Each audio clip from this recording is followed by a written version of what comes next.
ଯେତେବେଳେ ହାମନ୍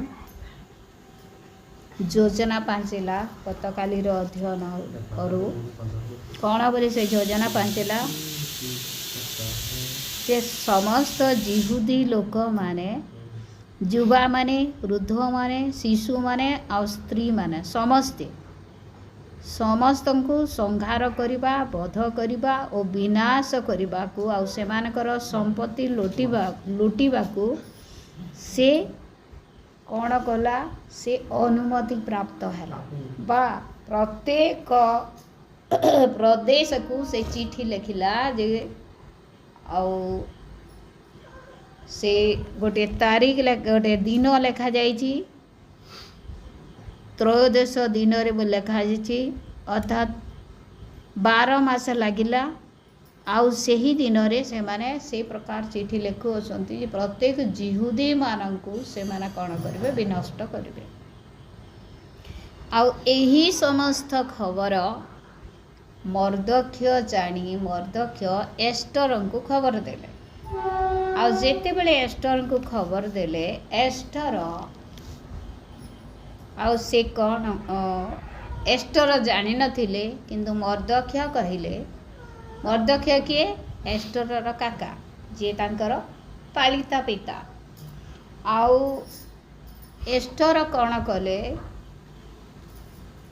ଆଉ ମର୍ଦ୍ଦୋଖ୍ୟ କ'ଣ କହିଲେ ଏଷ୍ଟରକୁ ତୁ ଯେ ରାଣୀ ହେଇଯାଇଛୁ ଆଉ ତୁ ରାଜଉଆସରେ ଅଛୁ ଆଉ ତୁ ଯେ ଏ ସମସ୍ତ ଚକ୍ରାନ୍ତରୁ ଜିହୁଦୀ ଲୋକମାନଙ୍କ ଯେ ପ୍ରକାର ଚକ୍ରାନ୍ତ କରାଯାଉଛି ସେ ରକ୍ଷା ପାଇପାରିବୁ ନାହିଁ ଆଉ ଜିହୁଦୀ ଲୋକମାନଙ୍କର ଉଦ୍ଧାର ନିମନ୍ତେ କେ ଜାଣେ ତୁ ଏ ରାଣୀ ପଦ ପାଇଅଛୁ।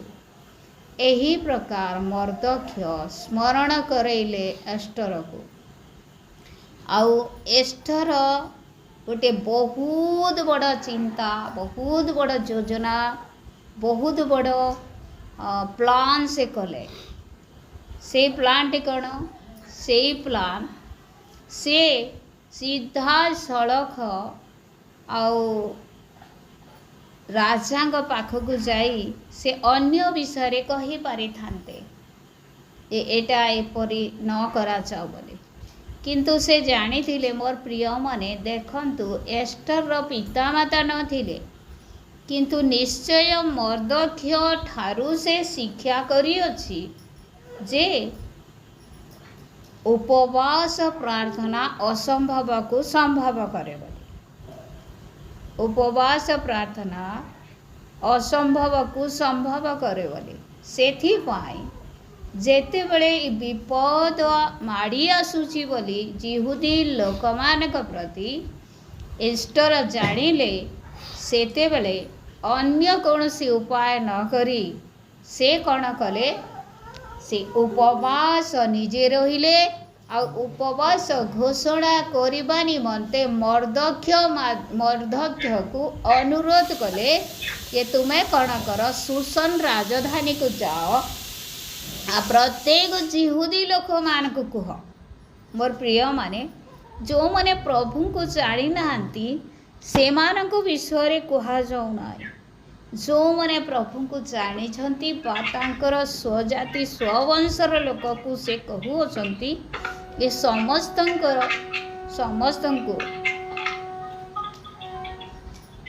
ବିଦ୍ୟାଧର ମ୍ୟୁଟ୍ କରିଦିଅ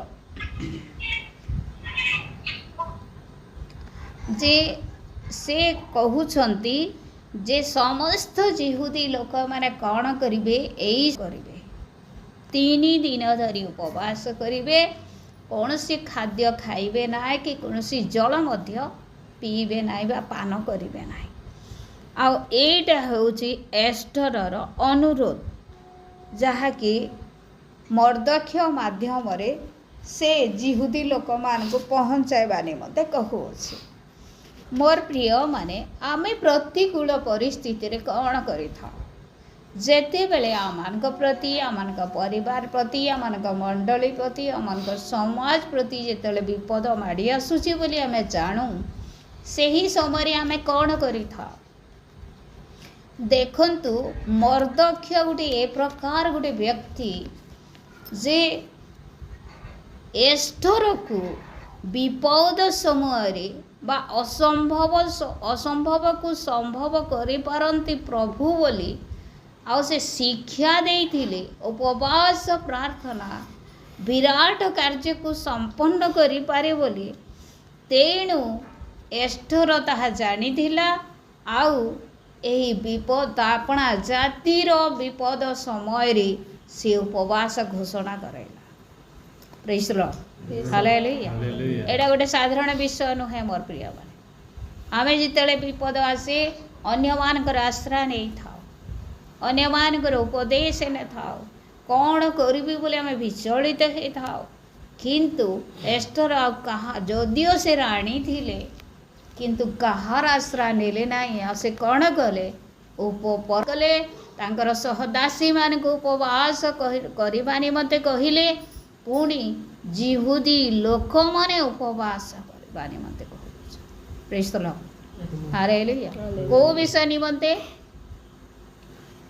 ଯେ ପ୍ରକାରେ ଏଷ୍ଟର ଯାଇ ଏଷ୍ଟରଙ୍କର କଥାକୁ ଶୁଣିଲେ। ପ୍ରେଜ୍ ଦ ଲର୍ଡ। ଅର୍ଥାତ୍ କହିବାକୁ ଗଲେ ଜିହୁଦୀ ଲୋକମାନଙ୍କର ରକ୍ଷା ନିମନ୍ତେ। ପ୍ରଶ୍ନ ଉଠେ, ଆମେ କ'ଣ ପାଇଁ ଉପବାସ କରୁଛୁ? ଆଉ ଯଦି କରୁନୁ କାହିଁକି କରୁନୁ? ଆଉ ଯଦି କରୁଛୁ କାହା ପାଇଁ କରୁଛୁ? କାରଣ ଆମେ ନିୟମରେ ଆଉ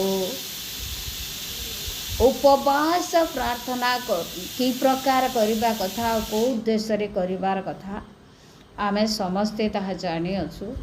ଆଉ ସେ ସମୟରେ ଯେତେବେଳେ ଲୋକମାନଙ୍କର ପୁରାତନ ନିୟମରେ ଗୋଟେ ନିୟମ ଥିଲା, ଆଉ କୌଣସି ଯଦି ଦୁଃଖର ବିଷୟ ଗୋଟେ ସଙ୍କଟର ଖବର ଶୁଣିବେ ସେମାନେ କ'ଣ କରୁଥିଲେ? ଆପଣା ବସ୍ତ୍ରକୁ ଚିରୁଥିଲେ। ସେହି ସମୟରେ ସେ ପ୍ରକାର ବିଷୟ ଥିଲା ଆଉ ନୀତି ନିୟମ ଥିଲା ତାହା। ପୁଣି ସେମାନେ କ'ଣ କରୁଥିଲେ? ଆଉ ଗୋଟେ ଯେତେବେଳେ ଉପବାସ କରିବେ, ଉପବାସ ସମୟରେ ଅଖା ପିନ୍ଧୁଥିଲେ ଆଉ ଭସ୍ମରେ ମଧ୍ୟ ବସୁଥିଲେ, ଖାରେ ବସୁଥିଲେ ସେମାନେ। ଅର୍ଥାତ୍ କୌଣସି ଉତ୍ତମ ବିଷୟ ପ୍ରତି ଆଉ ସେମାନଙ୍କର ଆସକ୍ତି ନଥିଲା। ସେମାନେ ଭିନ୍ନ ଏକ କ'ଣ କହିବି, ଭିନ୍ନ ଏକ ପରିବେଶରେ ରହିବା ନିମନ୍ତେ ଇଚ୍ଛା କରୁଥିଲେ, ଯଦ୍ୱାରା ସେ ପରିବେଶ ମାଧ୍ୟମରେ କେବଳ ପରମେଶ୍ୱରଙ୍କର ଉପସ୍ଥିତିରେ ସେମାନେ ରହିପାରନ୍ତି ବା ପରମେଶ୍ୱରଙ୍କୁ ଆପଣାର ସମସ୍ତ ମନର କଥାକୁ ସେମାନେ ଭାଙ୍ଗି କହିପାରିବେ ନିରାଡ଼ମ୍ବର ଭାବରେ। କୌଣସି ଉତ୍ତମ ବିଷୟକୁ ସେମାନେ ଗ୍ରହଣ କରିବେ ନାହିଁ। ଏ ପ୍ରକାର କି ଅଖା ପିନ୍ଧିବେ ବୋଲି ଯଦି କୁହାଯାଉଛି, ଆଉ ପିନ୍ଧୁଥିଲେ ସେତେବେଳେ ସେମାନେ। ଦେଖନ୍ତୁ କି ପ୍ରକାର ସେମାନେ ଉପବାସ କରୁଅଛନ୍ତି। ପ୍ରେଜ୍ ଦ ଲର୍ଡ। ଆଉ ଅନ୍ୟମାନଙ୍କ ଠାରୁ ଗୋଟେ ଅଲଗା ଜାଗାରେ ଅନ୍ୟମାନଙ୍କ ସହିତ ମଧ୍ୟ ସେତେବେଳେ ସେମାନେ ସମ୍ପର୍କ ନ ରଖି ପରମେଶ୍ୱରଙ୍କ ସହିତ କେବଳ ସମ୍ପର୍କ ରଖୁଥିଲେ ଉପବାସ ସମୟରେ। ଏହିପରି ଭାବରେ ସେମାନଙ୍କର ଉପବାସ ଚାଲିଥିଲା। ଆଉ ଆଜି ଆମେ ଯେଉଁ ବିଷୟ ପଢ଼ୁଅଛୁ 4:3 ପଦ ମୁଁ ପଢ଼ିବା ନିମନ୍ତେ ଚାହେଁ। ଆଉ ପ୍ରତ୍ୟେକ ପ୍ରଦେଶର ଯେଉଁ ଯେଉଁ ସ୍ଥାନକୁ ଏହି ରାଜାଜ୍ଞା ଓ ନିୟମପତ୍ର ଗଲା, ସେହି ସକଳ ସ୍ଥାନର ଜିହୁଦୀୟମାନଙ୍କ ମଧ୍ୟରେ ମହାଶୋକ ଓ ଉପବାସ ଓ କ୍ରନ୍ଦନ ଓ ବିଳାପ ହେଲା। ପୁଣି ଅନେକ ଅଖା ଓ ଭସ୍ମରେ ଶୟନ କଲେ। ଯେତେ ଜାଗାରେ ଯେଉଁ ଜିହୁଦୀ ଲୋକମାନଙ୍କ ପାଖକୁ ଏଇ ଖବର ଗଲା, ଏଇ ପତ୍ର ଗଲା, ଏଇ ଚିଠି ଗଲା, ସେଇ ସମସ୍ତେ କ'ଣ କଲେ? ମହାଶୋକ କଲେ, ଉପବାସ କଲେ, କ୍ରନ୍ଦନ କଲେ, ବିଳାପ କଲେ, ଆଉ ଅନେକ ଅଖା ପିନ୍ଧିଲେ, ଆଉ ଭସ୍ମରେ କ'ଣ କଲେ? ଶୟନ କଲେ। ଏଥିରେ ରାଜା ଦ୍ୱାରା ଏଷ୍ଟରର ସେବାରେ ନିଯୁକ୍ତ ହତକ ନାମେ ରାଜନପୁଂସକକୁ ଏଷ୍ଟର ଡାକି କି ହେଲା ଆଉ କି ନିମନ୍ତେ ତାହା ହେଲା ଏହା ଜାଣିବା ନିମନ୍ତେ ମର୍ଦ୍ଦକ୍ଷ ନିକଟକୁ ଯିବା ପାଇଁ ତାକୁ ଆଜ୍ଞା ଦେଲା। से मर्दक्ष निकट को पठाऊँगी। देखंतु जेतेबेले पत्र लोक मान पाखक पहुँची अच्छी लोक माने यही प्रकार अवस्था अच्छा कौन पाई मैंने ये प्रकार हेले बोली मर्दक्ष पाखक एस्टर से खबर पठाइला। आउ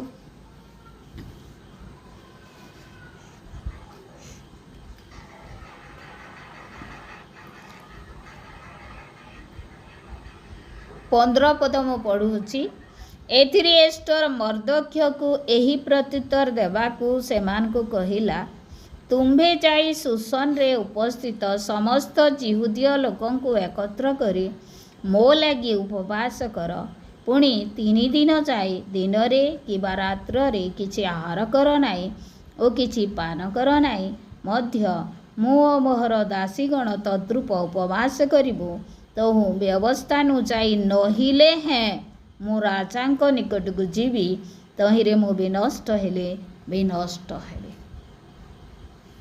आमे जगह देखू जहा केबे हेई नाई जहा केबे हेई नाई सेही प्रकार गोटे निर्णय एस्टर नेउ अछंती। आउ ए जगह लिखा जाए 8 रु मु पढ़ुअछि 7 रु पढ़ुअछि। पुणी मर्दक्ष आपणा प्रति जहा जहा घटिथिला ओ जिहुदीय मानकु विनाश करिवा निमंते हामन राजा भंडार रे ठीक जेते मुद्रा देवाकू प्रतिज्ञा करिथिला ताहा ताहाकू कहिला। आहुरी मध्य सेमानक विनाशार्थे जो आज्ञापत्र सुसन रे दत्त होइथिला तहिर एक प्रतिलिपि एस्टर को देखाई ज्ञात कराइबाकू देला। आउ एस्टर जेपरी आपणा लोकंक पाई राजांक छामुरे प्रवेश करे। आमे एई पॉइंट को मने रखिबा आपणा लोकंक पाई से कौन करूअछि राजांक छामुरे प्रवेश करी तांक निकट रे निवेदन और अनुरोध करिबो एपरी आदेश करिबाकू कहिला। तहु हतकाशी मर्दक्ष कथा एस्टर को जणाइला। ए उत्तारु आमे 11 पदरे गोटे बहुत विशेष विषय लेखा जाए। कौन लेखा जाए ताहार प्राणदंड हेबार एकमात्र आज्ञा अछि केवल जहाँ प्रति राजा स्वर्णमय राजदंड बढ़ाती से ही बंचे। यह राजांकर सबु दास और राजांकर सबु प्रदेशस्थ लोक जानती। मात्र आज को 30 दिन हैला मु राजांक निकट को जीवा पाई डाकरा पाई नाही। एटा के कहूची एस्टर कहूची। एस्टर कहूची सुजोग खोजु अछि से मोर प्रिय माने जेते बेले राजांक पाखकू लोक माने आसंती आउ जदि राजा कोठी के से माने आसीबे भीतर प्रांगण को राजांक निकट को जदि आसीबे आउ राजा जदि स्वर्णमय राजदंड से मान को बढ़ेब नाई छुईब नाई ताहेले से माने विनाश हेबे। एटा राजदरबार समस्ते जानिथिले। पुणी सेही सुसन राजधानी समस्ते जानिथिले। प्रत्येक प्रदेशर लोक माने ए समस्त नियम को जानिथिले। तथापि एस्टर कौन कहउछंती मु मले मरिबी। आमे 16 शेषांश पढ़िला तहिरे मु विनष्ट हेबी किंतु मो राजांक पाखकू जीवी। किए कहूची एस्टर कहूची। मोर प्रिय माने एस्टर केवल निज पाई से गले नाई। सेथिपा मु 8 पद पढ़ला बेले कहूथिली आपणा लोकंक पाई राजांक छामुकू से गले। आपणा लोकंक पाई केवल निज पाई से जाई नाहांती निजे बंसीबे बोली से जाई नाहांती किंतु आपणार जाति पाई से कौन कले राजांक पाखकू जाऊ अछंती। आ राजांक पाखकू जीवा एते सहज विषय नथिला। मृत्यु थिला विनष्ट हेबार थिला सेमान को बध करा जाई पारे सही नियम थिला। किंतु तार सत्य मध्य एस्टर निर्भीक भाव राजांक पाखकू गले। ନିର୍ଭୀକ ଭାବରେ ରାଜାଙ୍କ ପାଖକୁ ଯିବା ନିମନ୍ତେ ସେ ପ୍ରାର୍ଥନା ରଖୁଅଛନ୍ତି। ପ୍ରେଜ୍ ଦ ଲର୍ଡ, ହାଲେଲୁୟା। ଆପଣାର ଜୀବନକୁ ସେ ହେୟଜ୍ଞାନ କଲେ ଆଉ କହିଲେ ମୋର ପ୍ରାଣକୁ ମୁଁ ଏ ପ୍ରକାର ମୋର ଲୋକମାନଙ୍କ ନିମନ୍ତେ ମୁଁ ବିନଷ୍ଟ ହେଲେ ହେବି ସିନା, କିନ୍ତୁ ମୁଁ କ'ଣ କରିବି? ମୁଁ ରାଜାଙ୍କ ପାଖକୁ ଯିବି। ପ୍ରେଜ୍ ଦ ଲର୍ଡ, ହାଲେଲୁୟା। ଆଉ ଯେତେବେଳେ ସେ ରାଜାଙ୍କ ପାଖକୁ ଗଲେ, ଏଆଡ଼େ ଉପବାସ ପ୍ରାର୍ଥନା ସବୁ ହେଲା। ଆଉ ସେ ରାଜାଙ୍କ ପାଖକୁ ଯାଉଅଛନ୍ତି। 17 ପଦରେ ଲେଖାଯାଏ, ତେଣୁ ମର୍ଦ୍ଦକ୍ୟ ଚାଲିଯାଇ ଏଷ୍ଟରର ସମସ୍ତ ଆଜ୍ଞାନୁସାରେ କର୍ମ କଲା। ଯେଉଁ ଯୋଜନା ସେମାନେ ଗଢ଼ିଥିଲେ, ଯେଉଁ ଯୋଜନା, ଯେଉଁ ଚିନ୍ତାଧାରା ସେମାନେ ସ୍ଥିର କରିଥିଲେ, ଏଷ୍ଟର ଚିନ୍ତା କରିଥିଲେ, ସେହି ଯୋଜନାକୁ ସେମାନେ କ'ଣ କରୁଅଛନ୍ତି? ସମ୍ପନ୍ନ କରୁଅଛନ୍ତି। ପ୍ରେଜ୍ ଦ ଲର୍ଡ, ହାଲେଲୁୟା, ହାଲେଲୁୟା। ଆଉ ସେମାନେ ସେଇ ଯୋଜନାକୁ ସମ୍ପନ୍ନ କରୁଅଛନ୍ତି। ଆଉ ମୋର ପ୍ରିୟମାନେ, ଏ ଜାଗାରେ ଏଷ୍ଟର କ'ଣ କଲେ? ନିଜର ପ୍ରାଣକୁ, ଆଉ ପ୍ରାଣର ପରିବର୍ତ୍ତେ କହିଲେ ଅତ୍ୟୁକ୍ତି ହେବ ନାହିଁ। ସେ ଜାଣୁଛନ୍ତି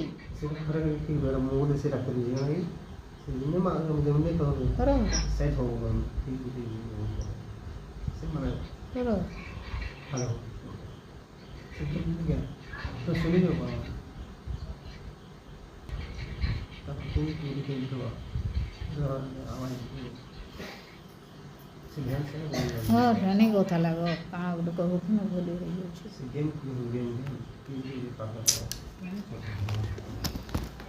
ସବୁ ବନ୍ଦ ଅଛି, କି ଗେମ୍ ଖେଳ? ପ୍ରେଜ୍ ଦ ଲର୍ଡ, ପ୍ରେଜ୍ ଦ ଲର୍ଡ, ହାଲେଲୁୟା। ଆଜି ଏ ଜାଗାରେ ଲେଖାଯାଏ,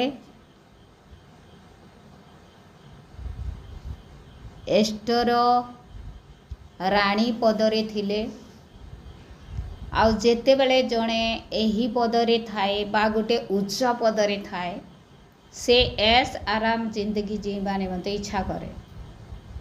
ସେ ନିଜର ସ୍ୱାର୍ଥ ନିମନ୍ତେ, ନିଜର ପରିବାର ନିମନ୍ତେ ବଞ୍ଚିବା ନିମନ୍ତେ ଚାହେଁ। କିନ୍ତୁ ଏଷ୍ଟର ସେହି ପ୍ରକାର ଏକା ସୁଖର ଜୀବନ ବଞ୍ଚିବା ନିମନ୍ତେ ସେ ଚାହିଁଲେ ନାହିଁ। ଆଉ ସେ କ'ଣ କଲେ? ଆପଣାର ଜାତି ନିମନ୍ତେ ସେ ଚିନ୍ତା କଲେ। ପ୍ରେଜ୍ ଦ ଲର୍ଡ, ହାଲେଲୁୟା।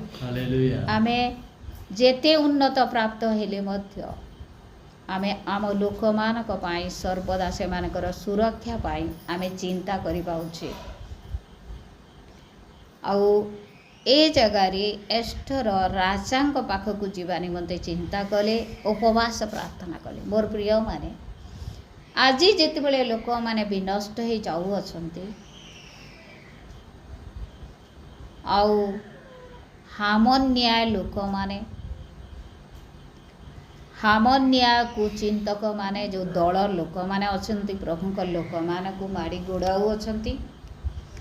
ଆଉ ସେମାନେ ଯେତେବେଳେ ଯୋଜନା ସବୁ କରୁଅଛନ୍ତି, ସେହି ସମୟରେ ପ୍ରଭୁଙ୍କର ଲୋକମାନଙ୍କର କର୍ତ୍ତବ୍ୟ ଏଇଟା ଯେ ପ୍ରଭୁଙ୍କର ଲୋକମାନେ ବା ପ୍ରଭୁଙ୍କର ମନୋନୀତ ଲୋକମାନେ ଯେପରି ରକ୍ଷା ପାଇବେ, ସେଥିପାଇଁ ପ୍ରଭୁଙ୍କୁ ପାଇଥିଲା ଲୋକମାନେ ଉପବାସ ପ୍ରାର୍ଥନା କରିବା ଉଚିତ। କାହା ନିକଟରେ? ଆପଣାର ରାଜା, ଆପଣାର ସ୍ୱାମୀ ବା ଆପଣାର ପରମେଶ୍ୱରଙ୍କ ନିକଟରେ। ପ୍ରେଜ୍ ଦ ଲର୍ଡ, ହାଲେଲୁୟା। ଆମମାନଙ୍କର ନିଜର ବିଷୟକୁ ଆମେ ଭୁଲିଯିବା ଉଚିତ। ସେହି ସମୟରେ ରାଣୀ ସେଦିନ ଏଷ୍ଟର ଭୁଲିଗଲା, ମୁଁ ଗୋଟିଏ ରାଣୀ ହେଇ କାର୍ଯ୍ୟ କାହିଁକି କରିବି? ସେ ଦାସୀମାନଙ୍କୁ ଆଦେଶ ଦେଇଥିଲେ ସେମାନେ ଉପବାସ ରହିଥାନ୍ତେ। ସେମାନେ ମଧ୍ୟ ଉପବାସ କଲେ, କିନ୍ତୁ ଏଷ୍ଟର ନିଜେ ମଧ୍ୟ ଉପବାସ କଲେ, ମର୍ଦ୍ଦକ୍ୟ ମଧ୍ୟ ଉପବାସ କଲେ। ଦେଖନ୍ତୁ ମୋର ପ୍ରିୟମାନେ, ଆମେ ଏତେ ବଡ଼ ବିଶାଳ ଜଗତରେ, ବିଶାଳ ସଂସାରରେ ବାସ କରୁଅଛୁ। ଅନେକ ଧର୍ମାବଲମ୍ବୀ ଲୋକମାନେ, ଅନେକ କୁଚିନ୍ତକ ଲୋକମାନେ, ଆଉ ଅନେକ ଜାତିର ଲୋକମାନେ ଏ ଜାଗାରେ ବାସ କରନ୍ତି। ତହିଁ ମଧ୍ୟରେ ପ୍ରଭୁଙ୍କର ଲୋକମାନେ, ଏକ ଭିନ୍ନ ଧରଣ ଲୋକମାନେ, ସେମାନେ ଆଉ ନିଜେ ରକ୍ଷା ପାଇବେ ପୁଣି ଅନ୍ୟମାନଙ୍କର ରକ୍ଷା ନିମନ୍ତେ ସେମାନେ କ'ଣ କରନ୍ତି? ଉପବାସ ପ୍ରାର୍ଥନା କରନ୍ତି। ଆମେ ମଧ୍ୟ ସେଇ କାର୍ଯ୍ୟ କରିବା ଉଚିତ। ପ୍ରେଜ୍ ଦ ଲର୍ଡ। ଆମେ ମଧ୍ୟ ସେଇ କାର୍ଯ୍ୟକୁ କରିବା ଉଚିତ। ଆମେ ନିଜେ ନିଜର ସ୍ୱାର୍ଥ ନିମନ୍ତେ କେବଳ ଚିନ୍ତା କରିବା ଉଚିତ ନୁହେଁ। ସେଇଦିନ ଏଷ୍ଟରର ଖାଇବାର ଅଭାବ ନଥିଲା, ପିନ୍ଧିବାର ଅଭାବ ନଥିଲା। ଏଷ୍ଟରର ବ୍ୟକ୍ତିଗତ ଜୀବନ ପ୍ରତି କୌଣସି ବିପଦ ନଥିଲା, କିନ୍ତୁ ଜାତି ନିମନ୍ତେ ବିପଦ ଥିଲା।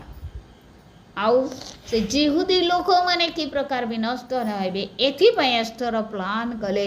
ଆଉ ଆପଣ ପରମେଶ୍ୱରଙ୍କ ନିକଟରେ ସେ କ'ଣ କଲେ? ଉପବାସ ରଖିଲେ। ପ୍ରେଜ୍ ଦ ଲର୍ଡ।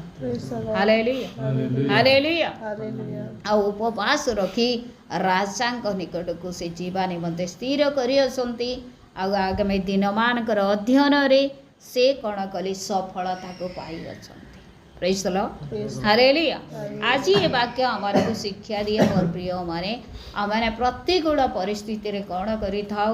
ପ୍ରତିକୂଳ ପରିସ୍ଥିତିରେ ଆମେ ଚିନ୍ତିତ ନ ହୋଇ, ଆମେ ଅନ୍ୟମନସ୍କ ନ ହୋଇ, ଆମେ ଅଲଗା ଉପରେ ନିର୍ଭର ନ କରି ପରମେଶ୍ୱରଙ୍କ ନିକଟରେ ଆମେ ପ୍ରାର୍ଥନା କରୁ। ଆଉ ସେ ସମସ୍ୟାର ସମାଧାନ ନିମନ୍ତେ ଆମେ ଉପବାସ ପ୍ରାର୍ଥନା କରୁ, ଯଦ୍ୱାରା କି ପ୍ରଭୁ ସେ ଉପବାସ ପ୍ରାର୍ଥନା ଶୁଣି ବିନଷ୍ଟ ହୋଇଯାଉଥିବା ଲୋକମାନଙ୍କୁ ମଧ୍ୟ ରକ୍ଷା କରିବେ। ପ୍ରେଜ୍ ଦ ଲର୍ଡ।